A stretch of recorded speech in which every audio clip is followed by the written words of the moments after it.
Om Swastiastu. Semeton sareng sami. Sekarang apa yang kita banggakan di dalam zaman peleburan ini?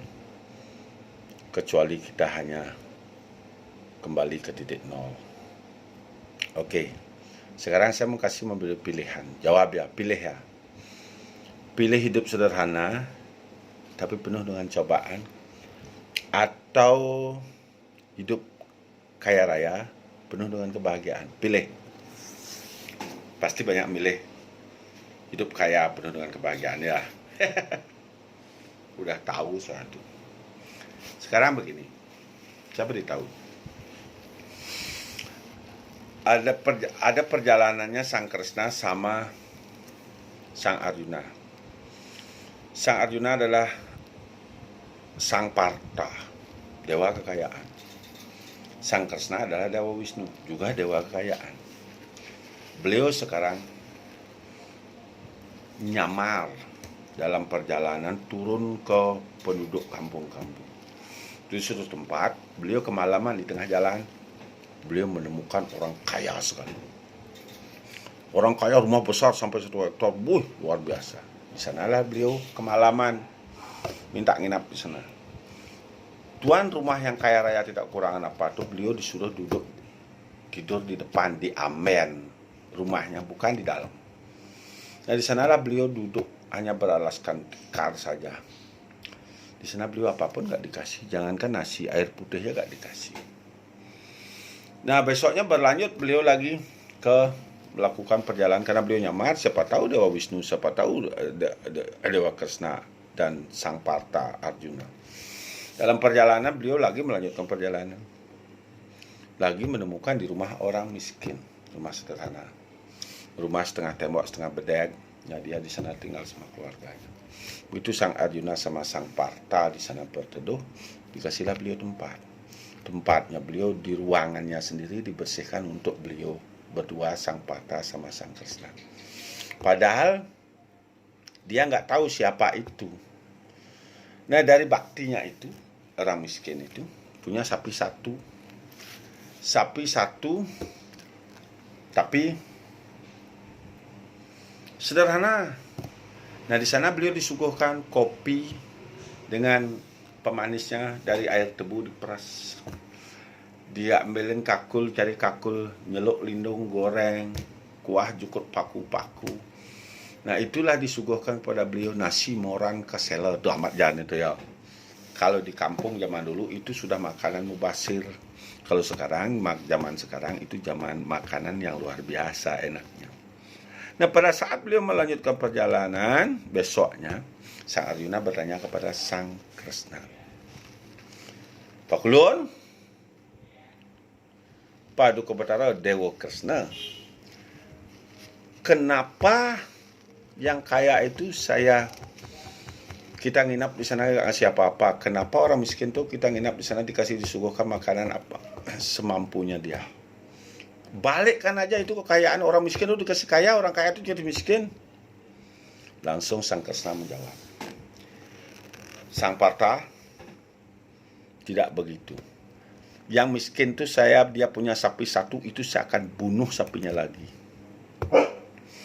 Orang kaya yang tadi nginap, yang pelit, yang tidak ngasih apa-apa, yang tidak mau beriadnya itu, saya akan kasih kaya lagi.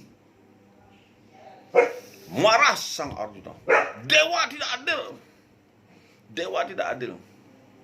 Kenapa yang miskin sudah baik dikasih dia terus miskin? Kenapa orang kaya sudah jahat dikasih kaya lagi? Begini Sang Arjuna, gitu Sang Kresna. Arjuna, orang kaya itu saya kasih kekayaan lagi, saya doktrin dia dengan kekayaan, biar dia melupakan semuanya, bahwa dia menganggap dirinya paling makanan. Dia menganggap dirinya orang hebat.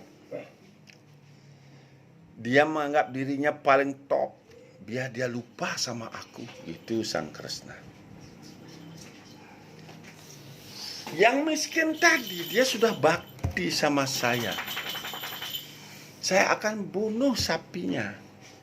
Masih nggak dia bakti sama saya? Kalau dia masih bakti, itulah saya.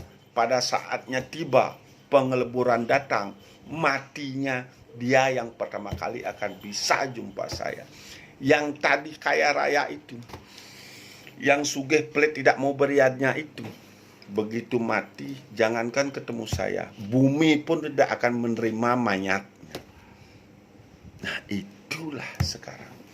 Janganlah menyesal jadi orang miskin, bro. Janganlah sedih jadi orang miskin, bro. Karena miskin kaya itu adalah cobaan.